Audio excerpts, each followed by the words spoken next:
నమస్తే టిఆర్ నిజాం. నేను మీ తాళ్లపల్లి రమేష్. ఈరోజు మాన్య న్యూస్ కు స్వాగతం. వివిధ పేపర్లను ముఖ్యాంశాలను ఒకసారి చర్చించుకుందాం.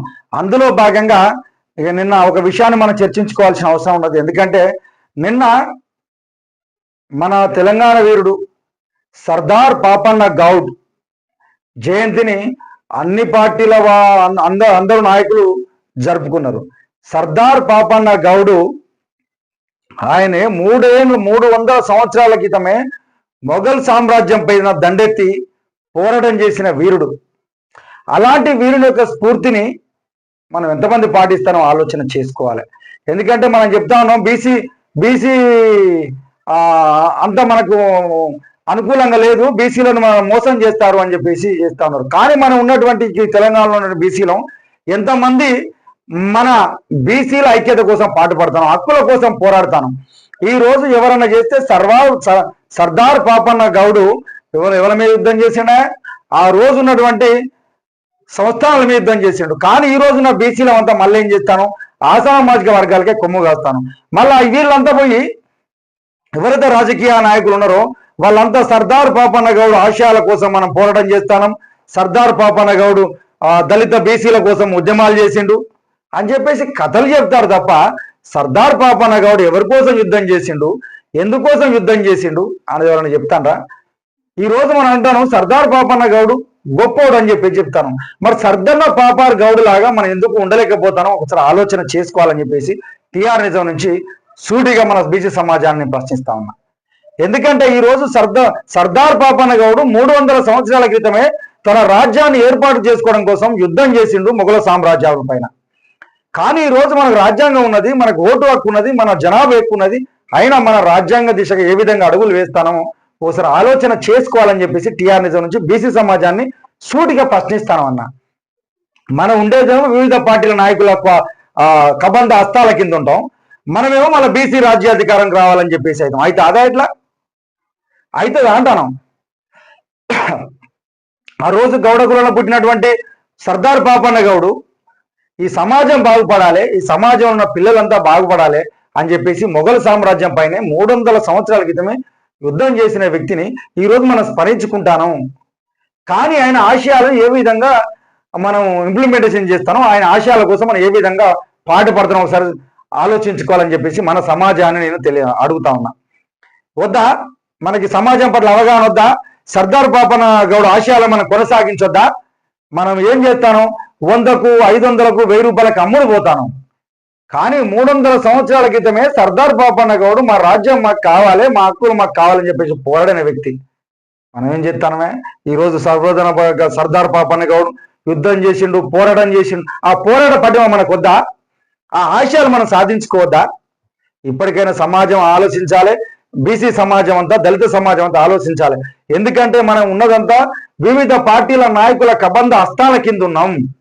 మరి మన యొక్క ఆలోచనను, మన యొక్క విధానాలను, మన హక్కులను మనం సాధించుకోవాలంటే ఓటు హక్కు ద్వారానే సాధ్యమవుతుంది.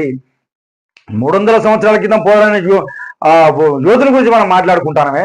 మరి మనం 300 సంవత్సరాల తర్వాత పుట్టిన మనము మన సమాజానికి మనం ఏం చేస్తానో, మన వ్యవస్థ కోసం మనం ఏం చేస్తానో ఒకసారి ఆలోచన చేసుకోవాలని చెప్పేసి టిఆర్ నిజం నుంచి అడుగుతా ఉన్నా. ఇప్పటికైనా మారాలి.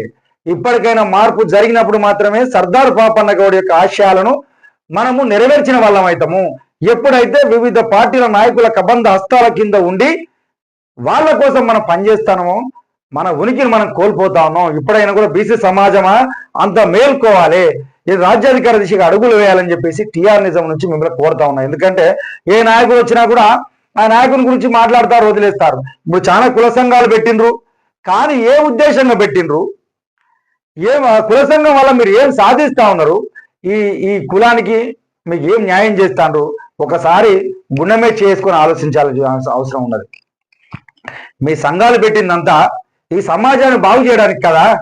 కానీ మరి ఓటు రాగానే మన వేరే పార్టీల నాయకుల దగ్గరికి పోయి ఆ నాయకులకు ఓట్లు వేస్తానమే, మరి మా బీసీ రాజ్యాధికారం ఎక్కడ పోయింది, మా బహుజన రాజ్యాధికారం ఎక్కడ పోయింది, మా ఆశయాలను ఎక్కడ పోయిన ఆలోచన చేస్తానా ఎప్పుడన్నా? ఇప్పటికైనా కూడా దాంతో ఆ దిశగా అడుగులు వేయాలని చెప్పేసి మిమ్మల్ని అందరినీ సూటిగా ప్రశ్నలు చేస్తాను. ఎందుకంటే తెలంగాణ ఉద్యమం కోసం పోరాడిండ్రు. తెలంగాణ సమాజం నిధులు నియామకాలు నీళ్లు అని చెప్పేసి దీని మీద పోరాడినాం. అసలు దీనివల్ల ఎవరు బాగుపడ్డారు, ఎవరికి రాజ్యం అప్పచెప్పినాం, ఏం చేసినామని ఆలోచన చేసినావా? ఇప్పటికీ ఆలోచన చేయాలి. మన సర్దార్ పాపన్న గౌడ్ యొక్క ఆశయాలను మనం నెరవేర్చాలంటే ఈ సమాజానికి మనం ఏమి ఇస్తానో మనం ఏం చేయాలి. ఈ అమ్ముడుపోయే సమాజం నుంచి బయటికి రావాల్సిన అవసరం ఉంది. ఎందుకంటే ఆ రోజు బానిస సంఖ్యలను దించుకొని వేరే ఆ రోజు మొఘల సామ్రాజ్యం పైన దండెత్తినటువంటి పెద్ద స్థాయి ఒక రాజ్యం మీద దండెత్తినటువంటి ఒక వీరుడు, ఆ సామాజిక వర్గం పుట్టిన వ్యక్తులుగా ఆ సమాజానికి మనం ఏమిస్తాం, రేపు పొద్దుగాల మన పిల్లలకు మనం ఏమో దిశనిర్దేశం చేస్తాం.